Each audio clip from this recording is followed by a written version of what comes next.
बिस्मिल्लाहिर्रहमानिर्रहीम। Welcome to my YouTube channel Mohammad Zameer Maan here. Content selected from FSC, BSc and MSc covering probably 90% course of zoology। तो video शुरू करने से पहले आपसे रिक्वेस्ट है चैनल को सब्सक्राइब कर लें।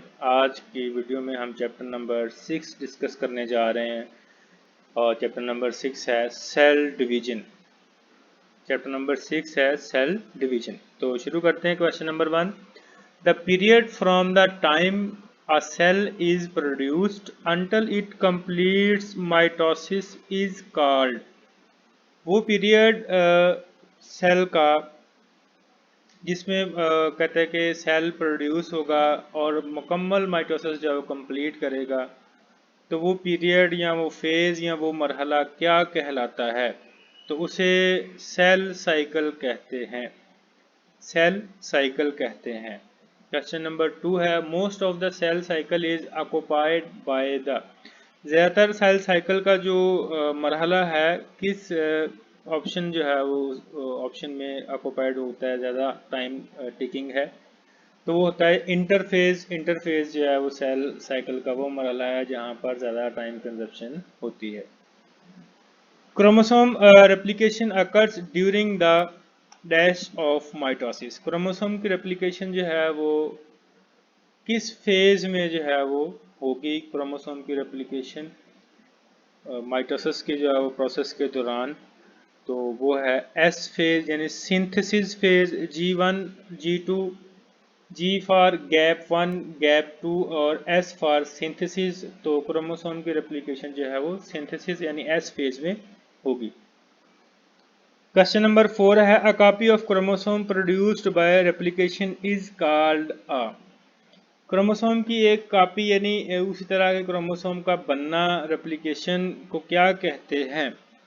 A copy of chromosome produced by replication is called, इसे क्या कहते हैं? तो इसका सही ऑप्शन जो है वो है क्रोमाटिड। क्रोमाटिड। क्रोमोसोम की जो रेप्लिकेशन प्रोसेस के जरिए जो कॉपी बनती है उसे क्रोमाटिड कहते हैं। Number 5, the microtubules of the mitotic spindle are attached to. बहुत ही आसान क्वेश्चन है कि माइक्रोट्यूब्यूल्स जो हैं वो स्पिंडल फाइबर्स के किस हिस्से से जुड़े होते हैं? तो वो काइनेटोकोर से जुड़े होते हैं। काइनेटोकोर से जो है वो माइटोटिक स्पिंडल के माइक्रोट्यूब्यूल्स हैं वो अटैच होते हैं। क्वेश्चन नंबर 6 है, chromosomes become very visible with in the light microscope during phase. Chromosomes जो हैं वो किस फेज के दौरान जो है वो बहुत लाइट माइक्रोस्कोप से भी विजिबल हो जाते हैं, नज़र आ जाते हैं आसानी के साथ। तो वो कौन सी फेज है? यानी प्रोफेज है जिसमें क्रोमोसोम जो है वो लाइट माइक्रोस्कोप से भी देखे जा सकते हैं। नंबर 7 है, the phase of mitosis that takes the least amount of time. Mitosis की जो फेज कौन सी है जिसमें बहुत कम टाइम जो है वो रिक्वायर होता है? तो वो है एनाफेज। सबसे कम टाइम जो है वो एनाफेज में रिक्वायर होता है। प्रोफेज इनिशियल फेज है, मेटाफेज उसके बाद में है, मेटाप्लेट्स बनेंगी। एनाफेज जो है ये थर्ड फेज है और शॉर्ट टाइम के लिए जो एनाफेज होती है, और एंड फेज जो है वो टेलोफेज है। Number 8, the mitotic spindle disassembles during what phase of mitosis. तो माइटोटिक स्पिंडल जब बनती हैं तो इनमें से कौन सी फेज है जिसमें वो डिसेंबल्स यानी टूट जाती हैं, ब्रेक डाउन हो जाती है, स्पिंडल फाइबर ख़त्म हो जाती है? तो इसका सही ऑप्शन जो है वो एंड फेज पे है। टेलो फेज पे जाकर जो है वो स्पिंडल फाइबर्स बिल्कुल ख़त्म हो जाती हैं और सेल जो है वो डिवीजन के दहाने पर पहुंच जाता है। यानी कि माइटोसिस में ये 4 फेजेस जो हैं, ये डिवीजन ऑफ न्यूक्लियस है, और फिर उसके बाद जो है टेलोफेज के बाद साइटोकाइनेसिस यानी डिवीजन ऑफ साइटोप्लाज्म शुरू हो जाती है। Number 9, which of the following enzymes plays a central role in the control of cell cycle. तो इनमें से कौन से एंजाइम्स हैं जो अहम रोल अदा कर रहे हैं सेल साइकिल को कंट्रोल करने में? तो ये बहुत से अहम क्वेश्चन है। CDC2 काइनेज एंजाइम्स जो हैं ये ग्रुप है तो ये इंजाइम्स जो हैं वो सेल साइकिल को कंट्रोल करने में इनका अहम रोल है, सेंट्रल रोल है इनका। CDC2 kinase. नंबर 10 है the fusion of gametes is called. बहुत ही आसान क्वेश्चन है। गमीट्स का फ्यूज होना, आपस में मिलना, क्या कहलाता है? तो ऑप्शन है gametotechny, syngamy, crossing over, genetic recombination. तो इसका सही ऑप्शन जो है वो है syngamy. Fusion of gametes is called syngamy. Number 10 during prophase first of meiosis homologous chromosomes line up side by side in a process called। Prophase one में meiosis की prophase one में होमोलोगस एक जैसे chromosome जो है वो आपस में लाइन अप होते हैं। तो इस प्रोसेस को क्या कहते हैं? इसको सिनैप्सिस कहते हैं। तो यहाँ पर थोड़ी सी मैं वजाहत करते चलूँ। दो वर्ड जो है वो आ गए, मियोसिस और एक माइटोसिस। ये दो सेल डिवीजन की प्रोसेस के तरीकाकार हैं। माइटोसिस में क्या होगा कि सेल डिवीजन होगी और क्रोमोसोम की तादाद जो है वो जितनी पेरेंट्स में होगी उतनी ही आगे डॉटर सेल्स में मौजूद होंगे क्रोमोसोम की तादाद। जबकि मियोसिस जो है इसमें क्या होगा कि क्रोमोसोम की तादाद जितनी पेरेंट में है उससे हाफ रह जाएगी डॉटर सेल में। फॉर एग्जांपल अगर ह्यूमन की मिसाल ली जाए तो माइटोसिस जो है उसमें अगर ह्यूमन के सेल में 46 क्रोमोसोम है तो आगे डॉटर सेल में भी जो है 46 ही रहेंगे। जबकि ह्यूमन में अगर मियोसिस की एग्जांपल लें तो अगर सेल के अंदर 46 क्रोमोसोम हैं तो आगे डॉटर सेल में जो है वो 23 रह जाएंगे, यानी हाफ क्रोमोसोम रह जाएंगे। तो इसी तरह से फिर जो है इसे रिडक्शन डिवीजन भी कहते हैं मियोसिस को, यानी ये क्रोमोसोम की तादाद को रिड्यूस कर रही है, तो ये रिडक्शन डिवीजन भी कहलाती है। तो अब रिडक्शन डिवीजन यानी मियोसिस की प्रोफेज वन में क्या होगा कि क्रोमोसोम जो एक जैसे होंगे वो एक दूसरे के करीब आएंगे। तो इस प्रोसेस का नाम जो है वो सिनैप्सिस है।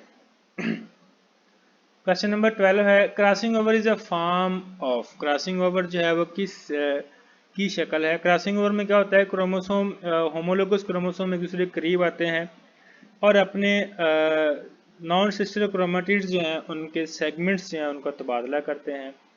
तो ये जेनेटिक रिकम्बिनेशन जो है उसकी फॉर्म है, यानी जेनेटिक इंफॉर्मेशन जो है वो एक क्रोमोसोम से दूसरे में और दूसरे की पहले वाले में जो है वो मुंतकिल होती है। तो ये जेनेटिक रिकम्बिनेशन की क्रॉसिंग ओवर एक फॉर्म है। नंबर 13 है spermatogenesis begins with an unspecialized cell called. Spermatogenesis जो है ये अनस्पेशलाइज्ड सेल से जो है वो शुरू होती है, उसे क्या कहते हैं? नंबर 13 पे है, उसे स्पर्मेटोगोनियम कहते हैं। उसे स्पर्मेटोगोनियम कहते हैं। स्पर्मेटोजेंस जो है ये अनस्पेशलाइज्ड सेल से जो है वो स्टार्ट होगी, उसे स्पर्मेटोगोनियम कहते हैं। नंबर 14 पे है इन स्पर्मेटोजेनेसिस मियोटिक डिवीजन 2 प्रोड्यूसेस। अब मियोटिक 2 जो है इसका मतलब ये सेम माइटोसिस की तरह ही होती है ये डिवीजन भी। तो स्पर्मेटोजेनेसिस जो है मियोटिक डिवीजन 2 में क्या प्रोड्यूस करेगी? क्वेश्चन नंबर 14 है तो वो स्पर्मेटिड्स जो है वो बनाएंगे। नंबर 15 पे है an oogonium grows and matures into a primary. Oogonium जो है वो ग्रो करेगा और आगे प्राइमरी में मैच्योर हो जाएगा। तो उस प्राइमरी ओसाइट में होगा, ओगोनियम में होगा, पोलर बॉडी में होगा या ओवम में होगा। तो वो ओ साइट में आगे बनेगा, प्राइमरी ओ साइट पे सेकेंडरी ओ साइट बनते हैं। तो क्वेश्चन नंबर 16 है in oogenesis in humans in order for second meiotic division to occur dash must occur. Oogenesis human में कहता है कि सेकंड मियोटिक डिवीजन के दौरान कौन सा जो प्रोसेस जो है, कौन सा ऑप्शन जो है फिट रहेगा, जो ज़रूरी होगा, लाजमी तौर पर होगा। तो क्वेश्चन नंबर 16 का जो आंसर है वो फर्टिलाइजेशन है। फर्टिलाइजेशन जो है वो लाजमी होगी ओजेनेसिस ह्यूमन के दौरान, ये मस्ट प्रोसेस है, लाजमी होगा। क्वेश्चन नंबर 17 है each primary spermatocyte gives rise to dash spermatids. तो हर प्राइमरी स्पर्मेटोसाइट्स जो हैं वो आगे कितने स्पर्मेटिड्स जो हैं वो बनाता है। तो इसका ऑप्शन जो है वो 4 है, 4 स्पर्मेटिड्स जो आगे बनते हैं हर प्राइमरी स्पर्मेटोसाइट से।